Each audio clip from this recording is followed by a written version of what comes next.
Yeah. Wake up with coffee and sports. Sunrise glow, listen coast to coast. A flow like you know. Offensively, who made them? Oh, Patrick Mahomes. Sideline to sideline with plays to show. This network's got the spark. When you put up 300 yards rushing against someone, that you got your butt whooped. I feel like I would have liked to see Oregon Ohio State in the semis, not the quarters. So I think some reseeding is probably where I would change. But they're out of their mind. They're going to do this 3 quarterbacks in a row. Here's the crazy. I just can't take it. Birds keep flying high, fans cheering loud, and one podcast moving through the crowd. Needy boys brawling, no holds barred bout. This wire life never in doubt. Tune into the vibe. That's my bold prediction for the show. Devin Booker in the next 3 years, he will be a Houston Rocket. Because I still think Seth is still at the top of his game. I do. I think he's right there. Who knows? Maybe not this year, but one time soon. Why wouldn't we potentially see Seth and Roman? You know what I mean? Tune in the vibe.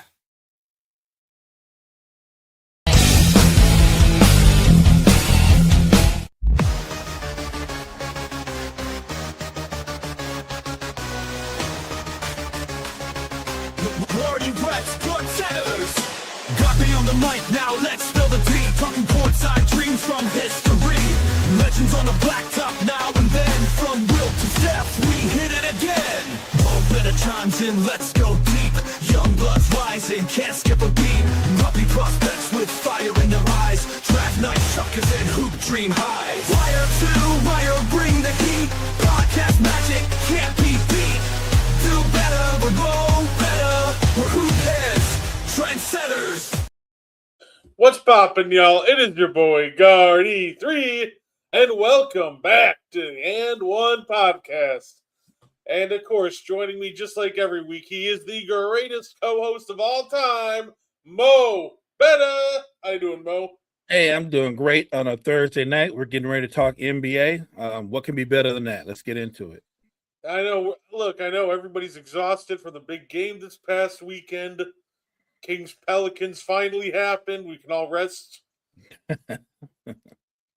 If you forgot that game was happening, don't worry. Apparently the Kings did too. They got blown up by like 30. I tried to watch it, but of course, Mo, you know how it is. We got to start with some underrated players of the week. So why don't you get us kicked off with that? Who are some underrated players that you want to shout out this week? My underrated player this week is going to be a guy that was a throw-in in a trade that will be one of the most talked about trades for the next 20 or 30 years. He's on the Dallas Mavericks. He's turned himself into a really good 3-and-D player. His name is Max Christie. Max Christie is a versatile defender, athletic, guard multiple positions. And he turned himself into a really good and effective three-point shooter. He's shooting over 42% from field from three, averaging 13 points a game. Look, we don't usually say the role player makes it not such a bad trade, but I do think that as Cooper Flagg elevates and as they add more star power around him, it's guys like Anthony Black that help stars win divisions. It helps stars win playoff games. It's the role players. It's the glue guys. So I think Max Christie deserves some flowers. He's turned into a really good basketball player. And that's fair enough. I actually love the shout out. You know what's funny? I was going to shout out another teammate of Max Christie, ironically, and Najee Marshall. Najee Marshall's another dude who's been terrific for the Dallas Mavericks.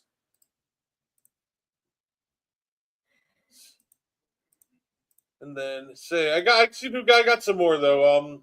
It's the All-Star break, so I got a handful of guys I was going to shout out this week, Mo. A couple other guys I wanted to shout out who deserve a lot of love for their play so far. How about Sam Merrill, Mo, of the Cleveland Cavaliers? Oh, I like that one. I like that one a lot. Got Colin Gillespie of the Phoenix Suns. Another good one. Musa Diabate. We'll talk more about him in a minute here. but Yeah. I thought his play's been terrific. That stuff with Musa was crazy from this past weekend. Hey, you know, this guy's not necessarily underrated because he's one of those guys that can be a lightning rod, and he's always gotten some attention one way or another. But a guy who's having a really good season on both ends of the floor is Dylan Brooks. Dylan Brooks is shown to be an effective second option on a really good Suns team. And I'll be honest, I never saw Dylan Brooks as a viable number two. I thought at best he could be a three, and he has been a very good two to Devin Booker's one. And in a year where most of us thought Phoenix was going to be in the lottery, in a tough Western Conference, they're going to be very competitive. At worst, they'll probably be in the play-in. No, absolutely. This is a Suns team that looks almost at a complete 180 from last year. They just redid their identity and went defense first, and they're reaping the rewards. It's been a fun team to watch, that's for sure. But those are some underrated players for this week. And Mo, of course, I feel like we just got to get right into the big topic from this past weekend. Oh, I know where you're going. Yeah, Hornets, Pistons, massive fight breaks out. 4 players suspended, but the real shocker is Isaiah Stewart only suspended for 7 games. So, Mo, when you saw that fight breakdown and you see the punishments that kind of came in for it, is it just me or did they feel a little soft? For all the antics and the way that they kept pulling away from officials and coaches to try to continue going at each other, the disregard really for safety, not just themselves but others, I was shocked when Adam Silver handed down the suspensions. I couldn't believe it was just a soft result. Look, what happened the other night, it was no malice at the palace, but it was those players were completely out of control. And you know the rule. Anybody that comes off the bench automatically, with David Stern, you come off the bench. If you come off the bench, that's 7 games. But if you come off the bench and go to full and put on the show the way Isaiah Stewart did, you're looking 10, 15 games, maybe even 20 games. I just look, Adam Silver's a really good commissioner, but he's a soft commissioner. Discipline is not his thing. It's one of those, with David Stern, we asked the Phoenix Suns about coming off the bench. That's how they lost all their stars for that Game 7 against San Antonio. Right. But especially when you come off the bench and the only thing you do is immediately start throwing punches. Like, to me, at that point, I'm like, well, double digits is a lock for Beefs too. I'm guessing at least like 12 games, but yeah, I was blown away. Hey, at the end of the day, if they're only going to be suspending people for 7 games, I'm going to need to see more fights then. Yeah, I think you're going to see more. If that's the price you can pay, I think a lot of guys are going to be more with it. Like I said, to me, that was an opportunity for Adam Silver to lay down the hammer, and that wouldn't just be for Beef Stew. It would be for other players. Like, you know what I mean? Like, send a warning that kind of behavior won't be tolerated. Well, that's fair enough. We got we actually had another fight that same night between Naz Reid and Mo Goy. Yeah, it was quite the night there. Say for NBA fights, it completely threw me off guard.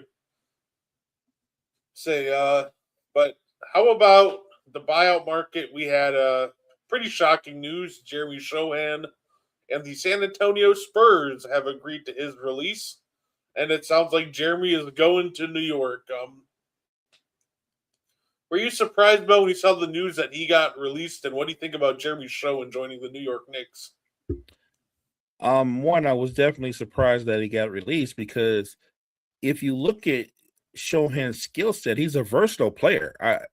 he's the kind of player that has value because he can do multiple things on both ends of the floor.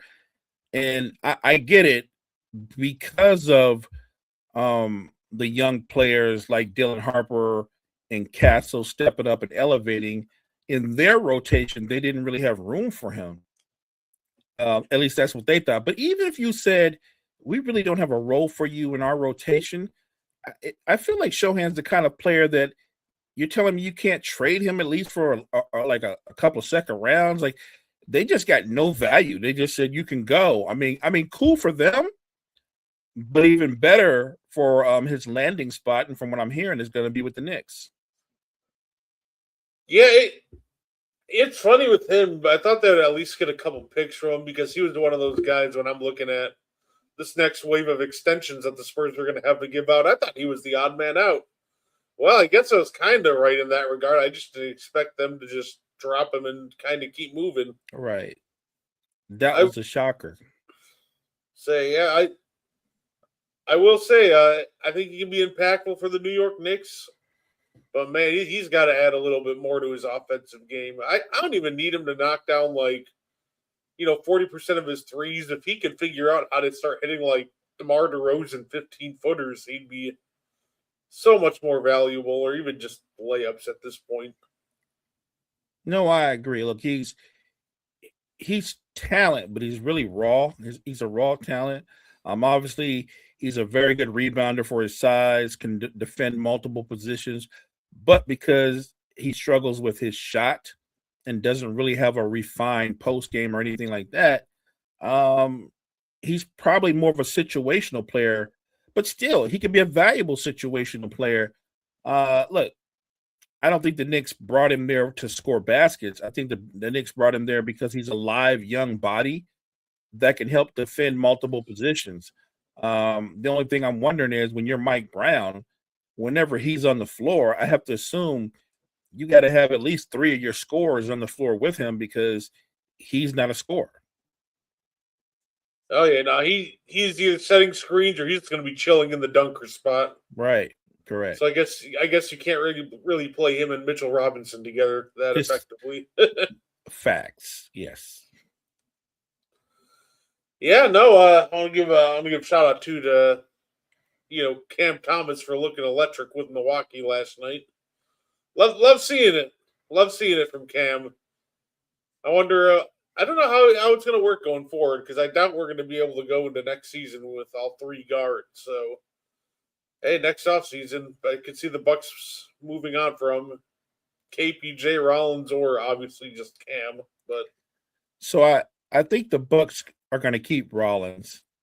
And look, I know he got off to a rough start in his career, mostly because of his own personality and behavior issues. But Kevin Porter Jr. is a really good basketball player. One of those kind of guys that can do everything.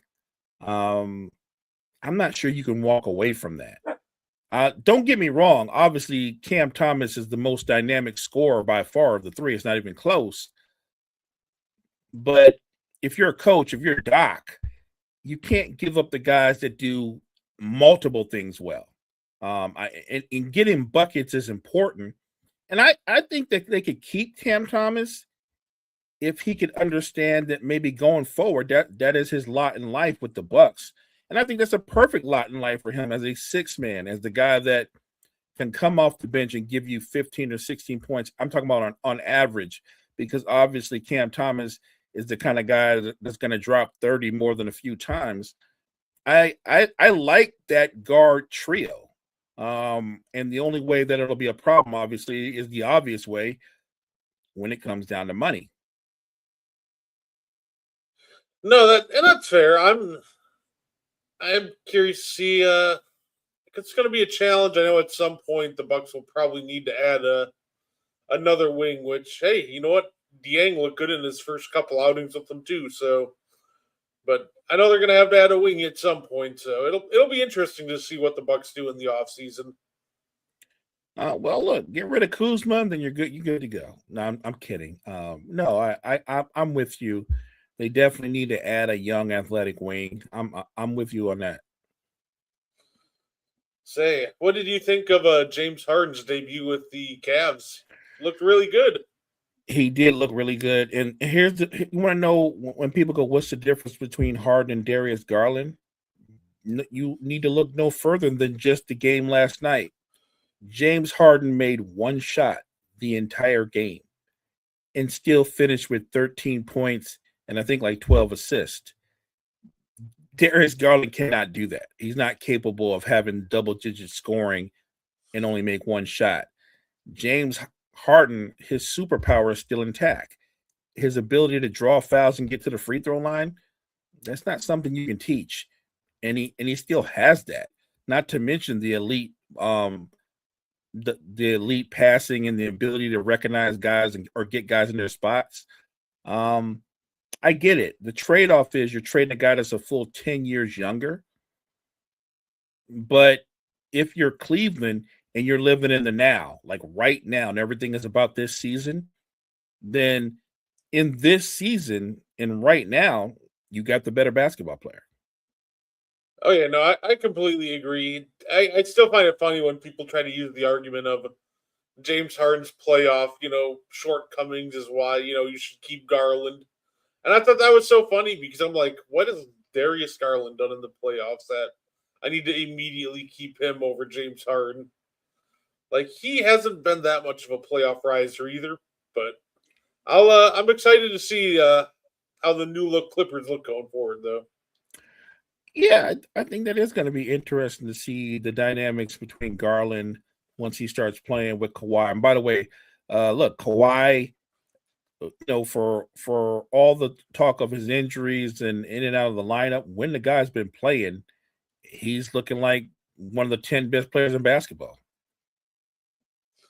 I agree with that. He's been open. I've loved what I've seen from Kawhi.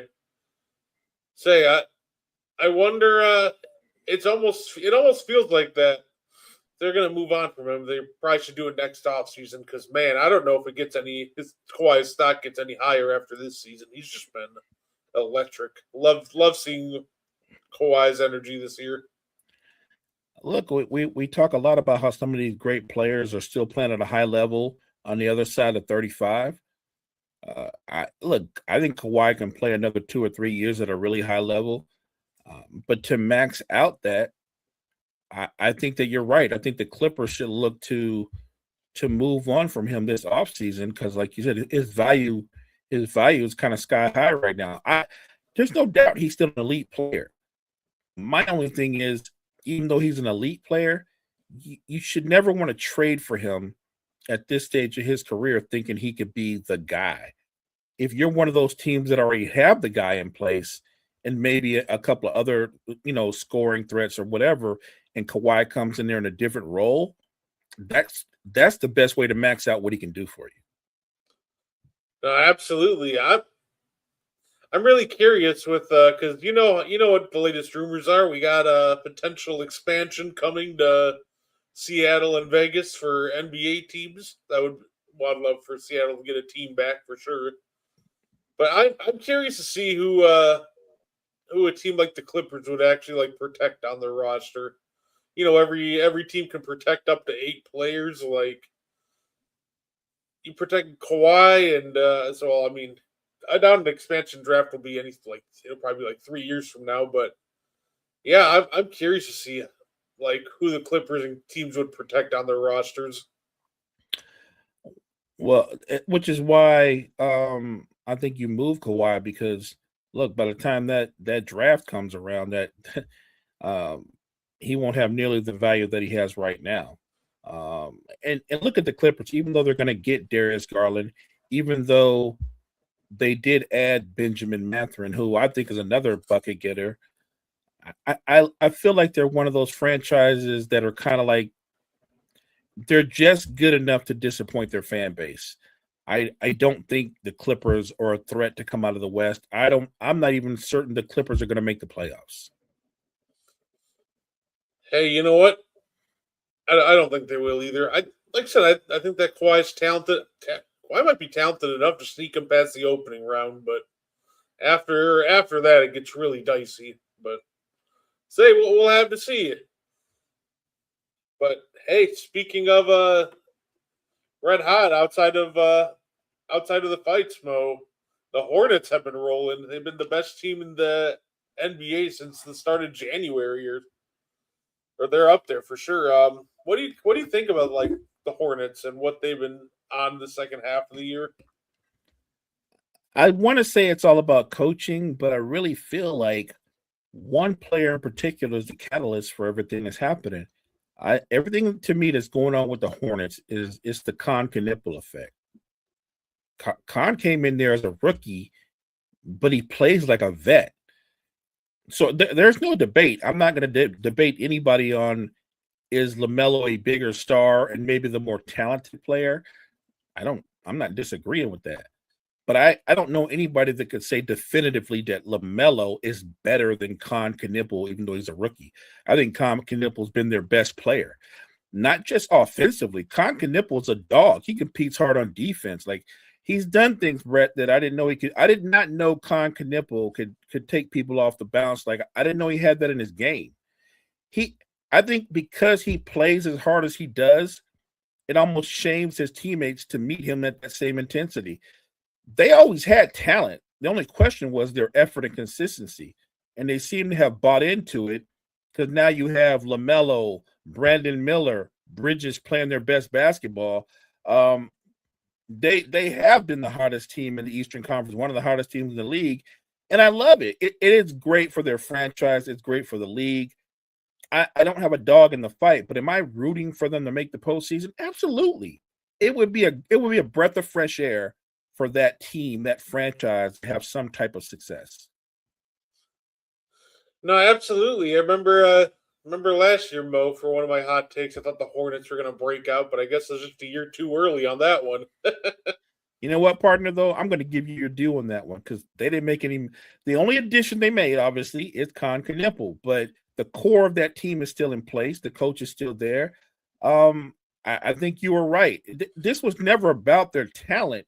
It was just about their mindset because talent-wise, just on talent, they're as talented as any team in the East. Yeah, and hey, shout out their other young guy, Kalkbrenner. He's been an absolute monster down low for them. Like I said, I just love since last year. I definitely love what the Hornets have been doing. They've been hitting on their early picks. So I love the development that we're seeing. I'm hoping this team makes the playoffs and we can get some electric playoff series. Like, LaMelo would try to put on a show if he gets to the big dance. Well, look, we already talked about it early on. The fight being what it was, who doesn't want to see Pistons Hornets round one? I'm here for it. I think that would be a blast. I'm excited for their franchise. I really am. Like I said, it's been a long time just since they played themselves into respectability, but to now have a legit shot to make the postseason, that's exciting stuff. Yeah, no, absolutely. We have the I was gonna say, by the way, another great game tonight, and Osem Dieng that we picked up from the Thunder has been a great addition for us so far. Like I said, he was balling yesterday, and he's balling again today against his old team. So, I'll give John Horst credit. He's actually pretty good at finding all these moves on the margins for us. He seems to have been pushing the right buttons right now. Let me ask you a question. In the buyout market, because obviously we're not done. There's going to be a couple of more guys released, but do you think, and I haven't checked today, but the rumors were that maybe unless he's been picked up and I didn't know it, Lonzo Ball might go to the Hornets to join his brother. I'll say no. I think Alonzo got picked up. Maybe. Let me double check. I think he might have got picked up. But no, I would. I guess he hasn't been picked up yet. But hey, I would like him on the Hornets. At the end of the day, might as well. He's sounds like a great teammate to have, and I'm sure his brother would love having him there. So honestly, I'd be here for it. And look, I've become a Lonzo fan just because how good a player he was becoming before the horrific injury. And honestly, because of the kind of injury he had, I don't know if he's still like 100% where he should be physically. Because he didn't really look like himself with his stint with the Cavaliers. He had worked himself into being a really effective 3-point shooter, a good defender, struggled with his shot, and wasn't really effective defensively. So I'm wondering if with Lonzo Ball that whoever picks him up maybe thinks of bringing in Lonzo isn't about this year. It's about getting him right and having him ready for next year. Yeah, no, that's fair. That's something that I was thinking with watching Lonzo too. He never looked 100%. So I'm hoping that maybe take some extra time to rest up and heal and try again next year. He's a guy that I hope ends up having like a Sean Livingston career arc where he comes back, wins a couple titles before he goes out. Oh, I hope that happens for him. Yeah, you just hit on one of my favorite players. To come back from what Sean Livingston, devastating injury, and turn himself into an important role player on a team that won multiple championships. Yeah, I would absolutely love that for Lonzo.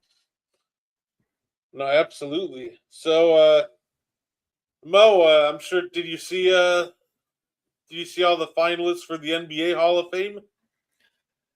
I saw your buddy Glenn, and I saw Blake, and I saw Mari, I saw Elena Deladon, and of course Candace Parker, who is a lock. I think Candace is a lock.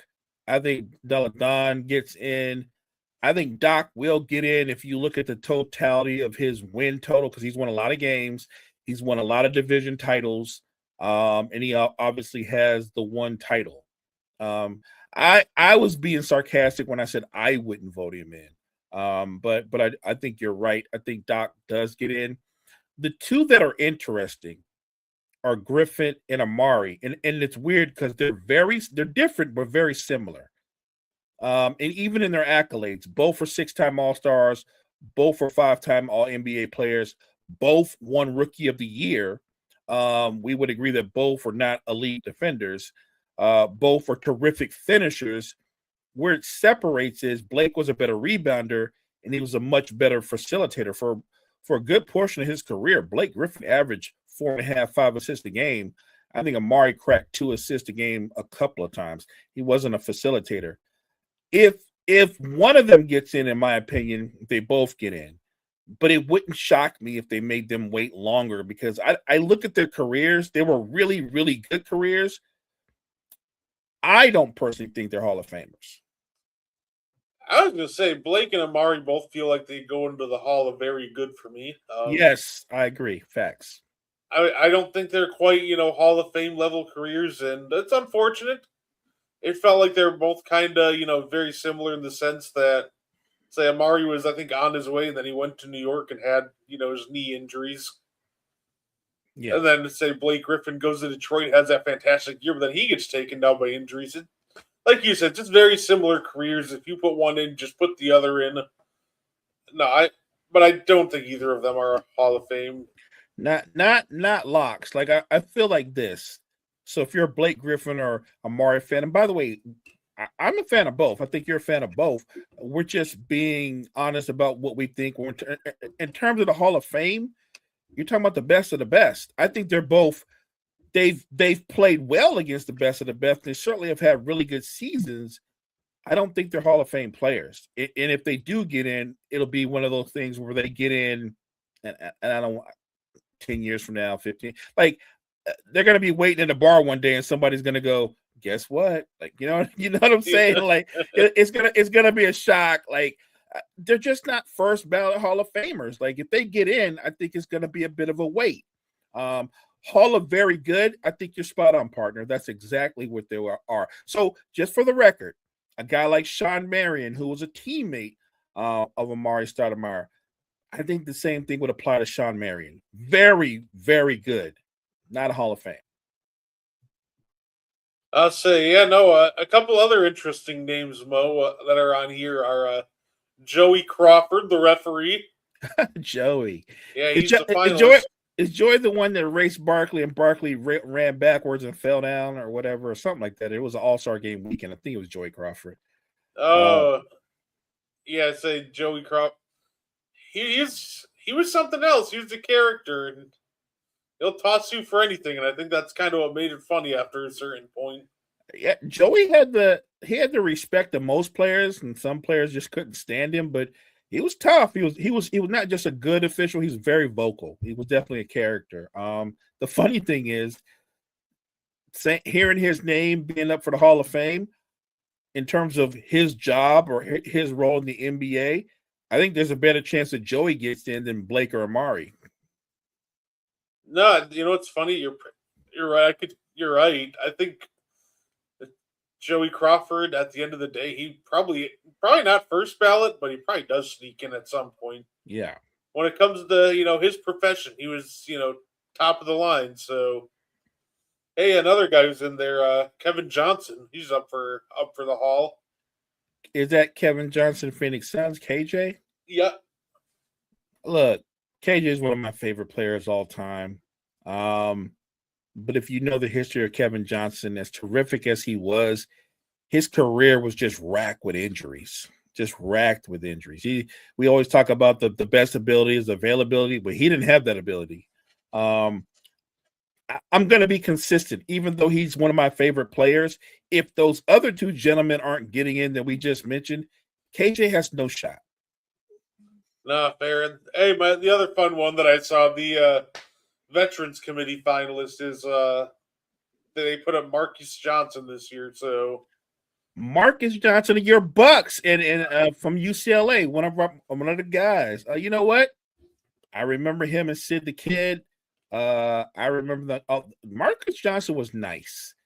I think I like the fact that the Veterans Committee is considering him. And if they deem him worthy, happy for him. I think that's going to be the route that Blake and Amari take. It's going to be one of those, the Veterans Committee takes a look at their careers and goes, I think they get in.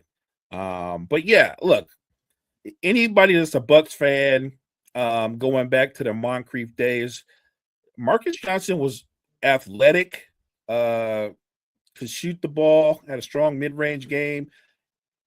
Like I said, I remember as a kid watching him play against Doc, and he gave Doc work. So look, shout out to Marcus Johnson, one of the Bucks greats. I hope he does get in. I hope the Veterans Committee, deem him worthy. It's been a great week in terms of that. Like just last week, one of my favorite players coming up as a fan of the Niners, Roger Craig, got that call. So why not Marcus Johnson? no, that's fair enough. Say, I do. I'm curious, Mo. Have you been seeing what's going on with Darren Peterson, one of the top guys in the, coming into the draft? Is that the young man from Kansas? Yeah. He's a monster. He's a monster. Yeah. Everybody. He is so good, but he's already like missing half the games, and then he missed the last game with the flu. It turns out him and the coach got into a big fight. It's a whole lot of. It almost feels like watching him. He's so good, but he also is like load managing through college, which I don't think I've ever seen anything like that before. So what you're telling me is, even though officially he can't have an agent, he's getting advice from somebody, and he's making business decisions already. Yeah, there was I think the weirdest game. I can't remember exactly who the opponent was, Mo, but he got tired, requested out in the middle of the play, which resulted in a turnover because they tried to throw it to him when he was requesting out. Ball goes out of bounds. He immediately walks off the court, but he comes back on, hits a clutch bucket to tie the game, send it to overtime. And then he proceeds to not play at all in overtime. It's so weird. We've never seen anything like this. It's I guess if you were a GMO and you're kind of seeing like monster talent, not monster availability, that's a red flag. because it says something that who you are matters. Where your head is at, your mental does matter. You can have elite, and I mean next level. Think about all the elite guys that came in that were drafted, whose careers kind of like fell apart because they never could quite get their head on right, or they couldn't handle authority or any kind of constructive criticism. As talented as this kid is, do you remember how talented Michael Beasley was coming out? How talented, like Michael Beasley had the size to be a 4, but he had the ball handling skills to where he could wreck you as a 3. He could shoot, like he could do everything. But if your head's not on straight, if your mental isn't strong, if you lack character or that's a flaw, I think that's an issue. If I'm a GM and I know he's going to be the consensus number 1 pick, I don't know, man. If I'm a GM, I might be looking to trade the pick, thinking everybody looks at this guy as a franchise player, and he might be. But if I can go ahead and acquire somebody else's current star or a couple of stars and some assets for the rights for this guy, I'm probably going to do that. Say, I am curious too if this will have any effect on some of these schools paying some of these younger players as well. Because, hey, at that point, like, would you want to pay one guy $3 million or maybe 3 guys $1 million? That will give it their all. You know what I'm saying? Like, I wonder if kind of what's going on with Peterson changes the mindset maybe of some of these schools looking to offer these kids big money. Kyle just put down a perfect comment. The perfect comment. I'm 100% with Kyle. Give me the guy that's a dog that's gonna put in the work. The guy that's if you will is an overachiever that's gonna work himself into being a star. Maybe not the most physically gifted, but just has that mentality that I'm gonna be that guy. And by the way, when I hear myself say those things, the first guy that comes to mind, Jaylen Brown. It's Jaylen Brown. Jaylen Brown's that kind of guy. I'll take a Jaylen Brown over a prima donna who's more talented or physically gifted all day, every day. No, that's fair. No, there we go. Hey, what's going on, Kyle? What's going on, Key? By the way, thank you for tuning in.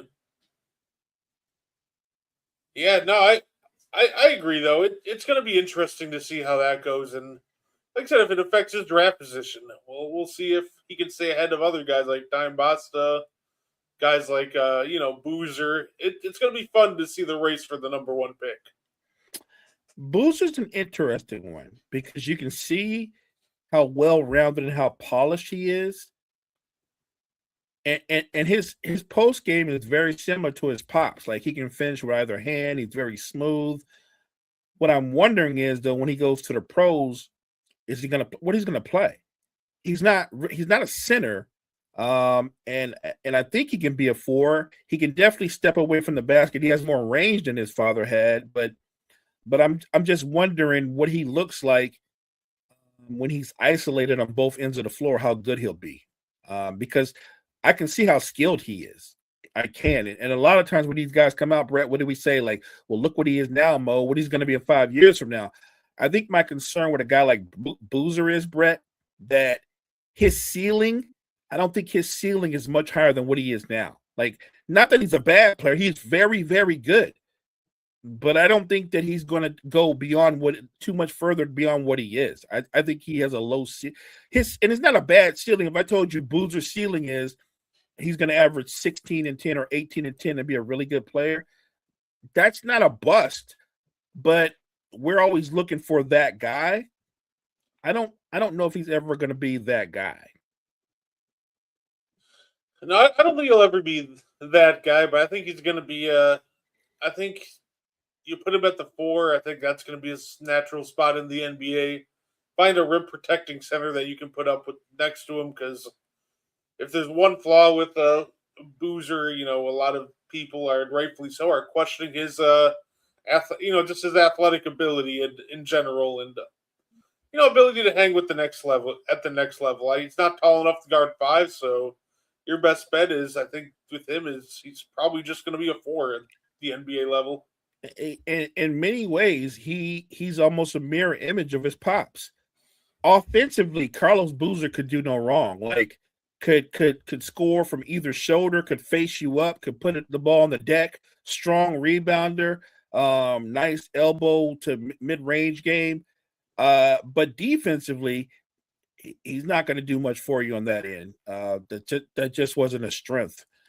Look, I think you're right. If you can put Cam with a center that's a dog, or a center that's a great rim protector like a Rudy or something. I'm just saying Rudy for example. I think he'll be fine. So that's when you're in that war room looking to pick players, you got to look how your roster is constructed. Sending Cam Boozer to the Sacramento Kings, you're not doing him a favor. You're doing him a disservice. It will be funny that that was the one team I was thinking about too when we were mentioning expansion drafts. Like, would the Kings even want to keep anybody, or would they be like, "Yep, have at it, take as many as you want"? I think if I'm the Kings, other than Sabonis, I'd be like, everybody's on the table. Everybody's on the table. I'd say they might just try to join the expansion draft. Like, hey, we need more talent too. I think the expansion draft is going to offer more talent, certainly younger talent. Like where like this year, Russ is on the Kings. I've been a Russell Westbrook fan for years, but I know what he was at his peak, and I know what he is right now. And I'm just wondering, is this the last hurrah for Russ, or does another team pick him up? You know what I mean? Like, obviously, because he's not in high demand at this stage in his career. And really, there's DeMar's 36, 37. I think an ISO scorer who's a poor 3-point shooter, I don't think DeMar's in high demand either. And then you have Zach LaVine, who's to me is the most frustrating player in the NBA, because as a talent, Zach LaVine is as talented as anybody. But he's maddening at the same time because he just does just enough, and he drives me crazy. If I'm the Kings, as a talent, you would want to keep Zach LaVine, but on the other hand, because he's not a leader, he's not a culture guy, what is the value in keeping him? Yeah, no, that's fair. I think he'd be. I think the Kings would definitely pray that one of the expansion teams take him if he's still cooking there. Granted, like I said, that's still a couple years away if it does happen. Right. Man, when I heard they're adding 2 teams, I was hoping they're adding the Vancouver Grizzlies again, but the Grizz.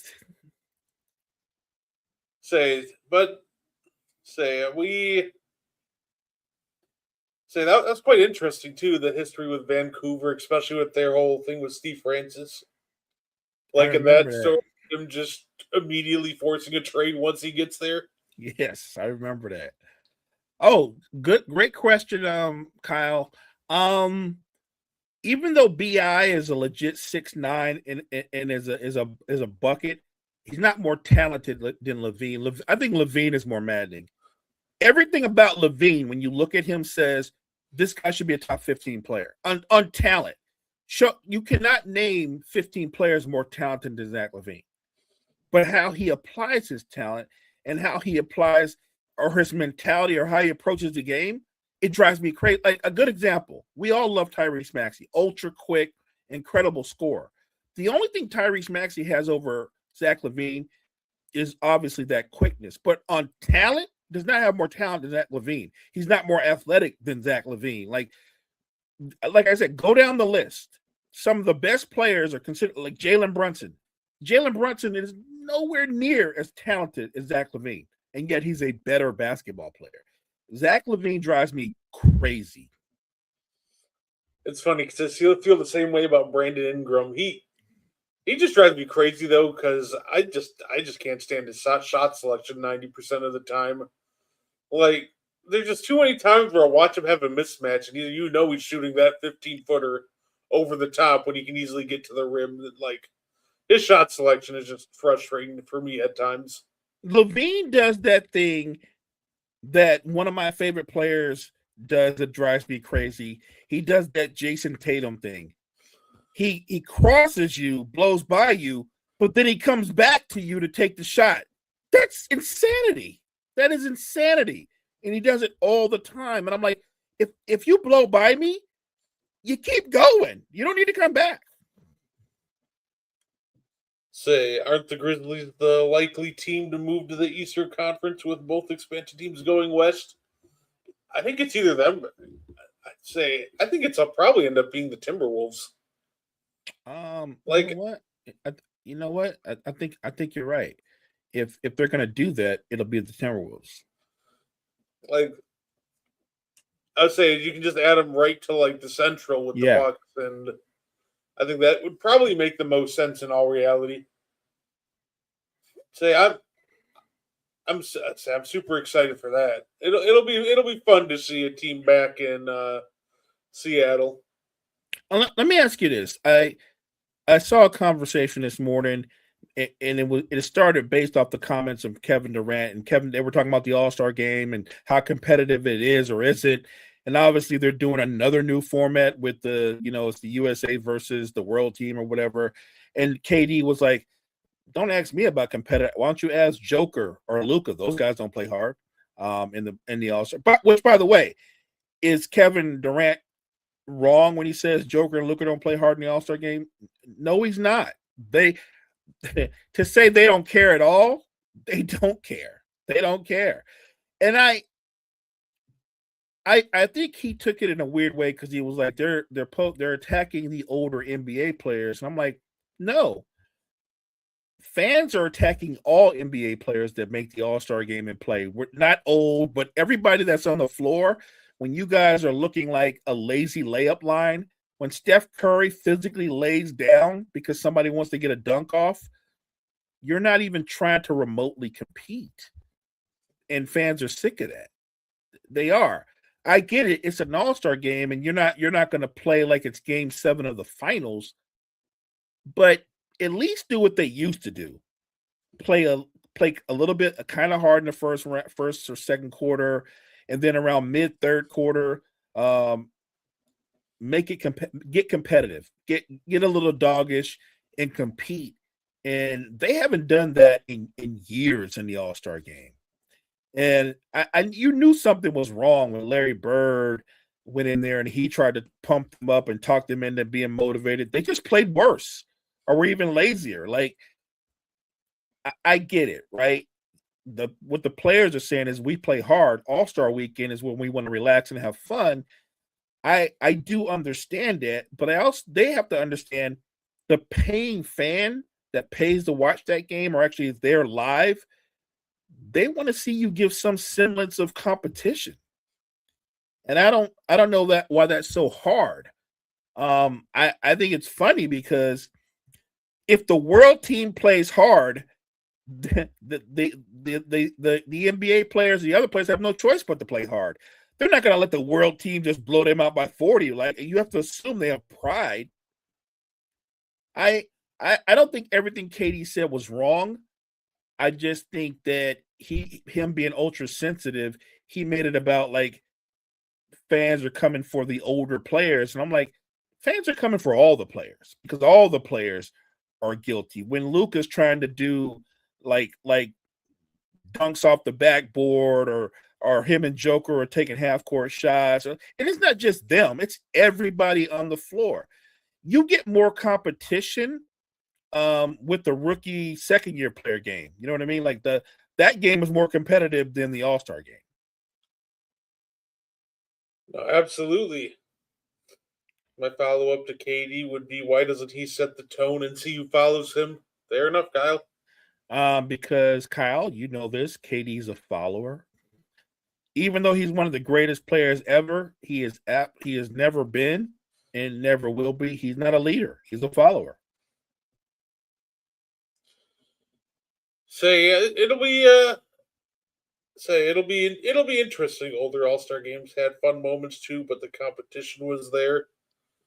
It was.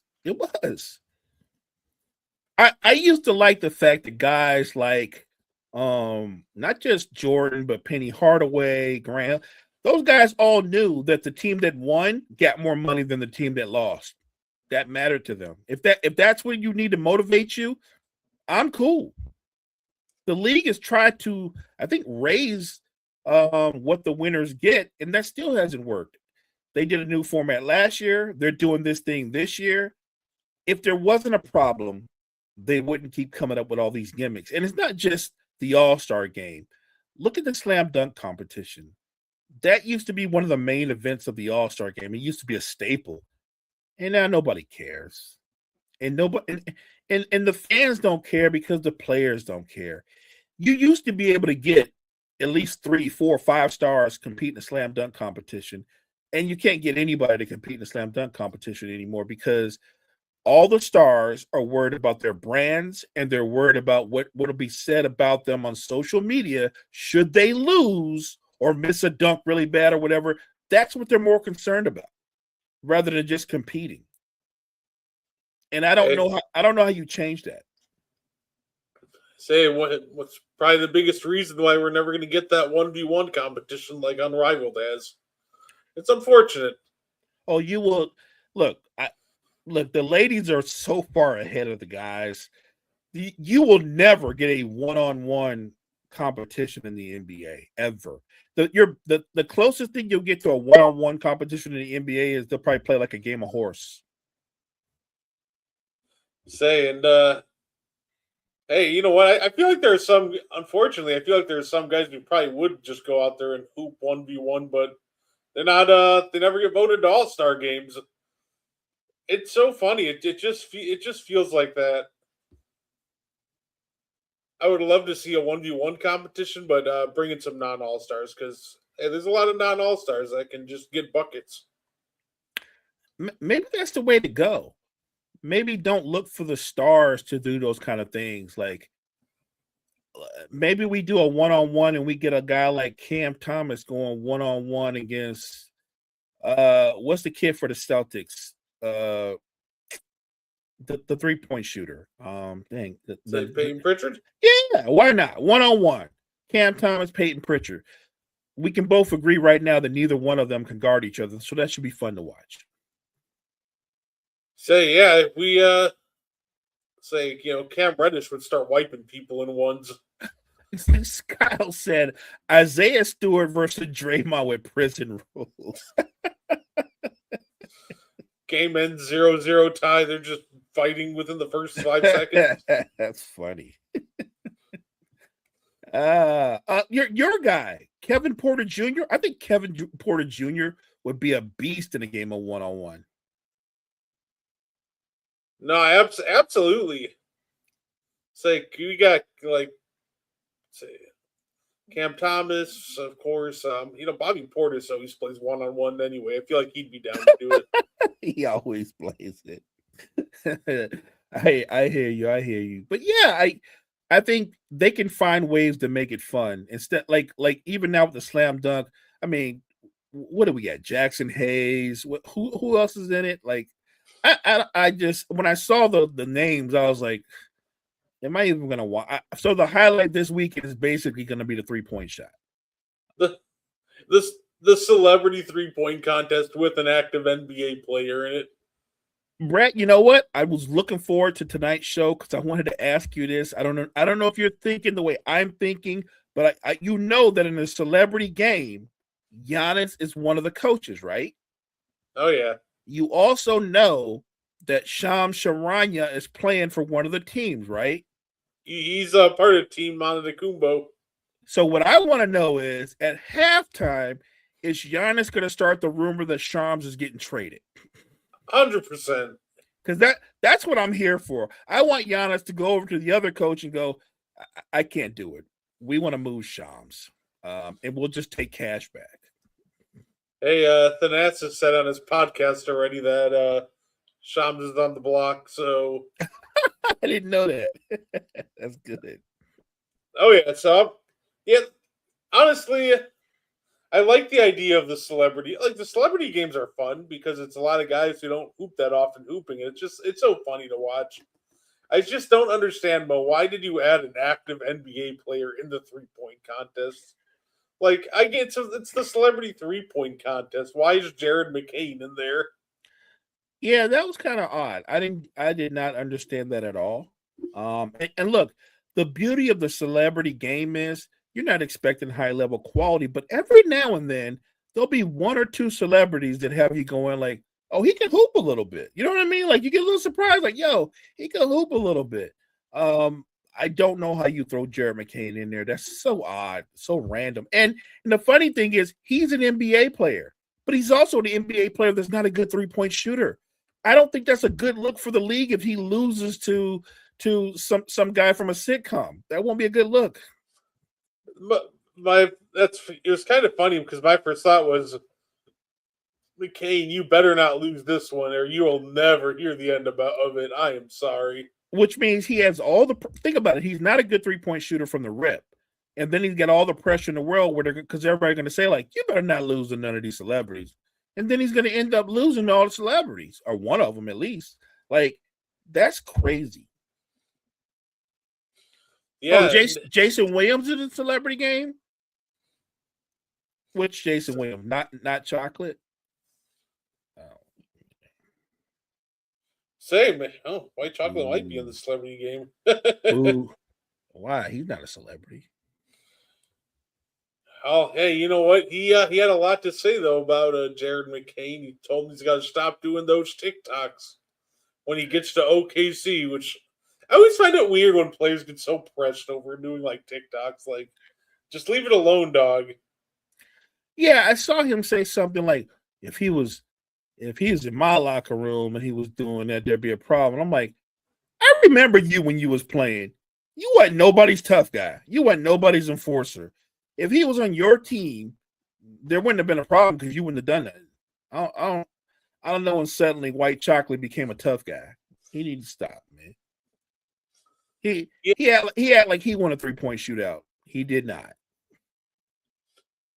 Yeah, no, that's fair enough. Hey, T3 and D. I'm sorry if I'm seeing your guys' comments late. They're not popping up on the screen like normal, so I'm seeing them all really late. Kyle said white chocolate. I think he's not chocolate. Hey, you know what? The Kings look real nice as soon as he left, so if that counts for something. I've been telling people that. And you know what people throw back at me? Mo, look at his highlight reel. And I'm like, here we go with the highlight reel. I know he's got one of the greatest highlight reels in NBA history, but his highlight reel is 10 times better than his career ever was. Y'all got to stop overrating dudes that was pretty good. Y'all got to stop that. The dude was a bricklayer. Like, you would think he could shoot. If you pull up his numbers, he couldn't shoot. Couldn't hit water if he fell out of a boat. He didn't become halfway decent until he was washed up and he was a role player in the Heat. But y'all remember him because he's got one of the best highlight reels ever. Y'all got to stop, man.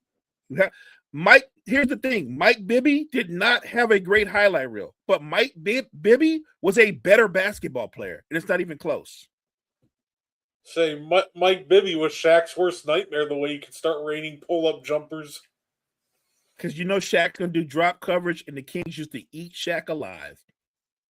Yeah, say, as soon as Bibby got there, he was a big reason they pushed that Lakers team to 7. It was. Had Jason Williams stayed, we would have took them on 5. Honestly, I'd go Lakers in 4 at that point. Yeah, he wasn't doing that. Say, I am curious though.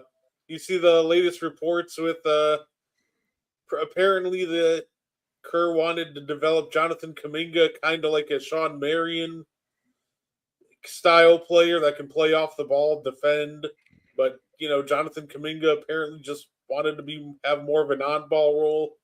I guess seeing that report, Mo, do you think Steve Kerr had the right idea in trying to develop Kuminga there? Or? Think about what Steve Kerr said. He said, I want you to be more like a Marion, an elite defender that can guard multiple positions. Like he basically looked at a guy like Jonathan Kuminga, Brett, and said, I know you have all the talent in the world, but I'm thinking role player.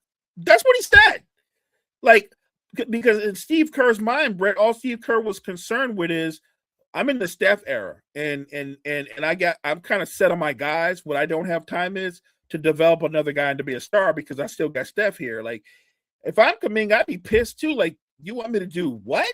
Like I get that. I get that. Like, Kuminga has an offensive skill set. Look, he may never be a star, but the same way Jordan Poole was a bucket, it's in a different way. I think Kuminga's a bucket. He doesn't have to be your best guy, but I do think he has value. I think Kerr's thing was he was impatient in terms of dealing with younger players. When they got Wiseman, even though I wasn't a big Wiseman guy, I thought they gave up on Wiseman way too fast because they just didn't take the time to really try to develop him.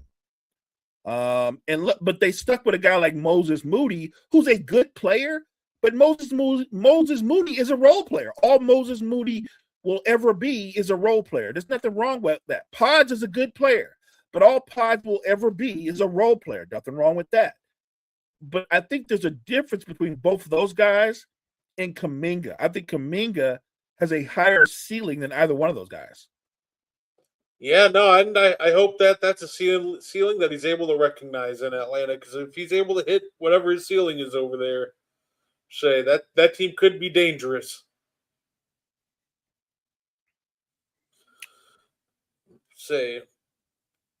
But yeah, Bo, that's all I had for us tonight. Anything you want to add before we get on out of here? No, I have fun. Appreciate it a lot. Always love the energy from the chat. Jason Williams shot 10 for 10 in Game 6 in the Eastern. Right. But again, that was when he had creaky knees and he finally learned how to shoot. I'm talking about when he was at the Grizzlies, when he was with the Kings. Jason Williams couldn't hit water without a boat. When he became an old man and was a role player, he learned how to shoot. But he had to learn how to shoot because his quicks were gone. I'm talking about when y'all called him white chocolate, the guy couldn't shoot the ball. Couldn't guard nobody, couldn't shoot the ball. I'm just saying. It's not an accident that they got better as soon as he left. No, fair enough. Yeah, you can check out Passion and Precision tomorrow night. And you know how it is. Mo and I will have more and one and on the ball and meaty boys for you next week. So, that being said, we thank you guys for tuning in, and we hope you enjoy the rest of your night. Thank you for tuning in to the And One podcast. If you like our content, you can find more on the Wire to Wire Podcast Network on YouTube, Facebook, and Spotify.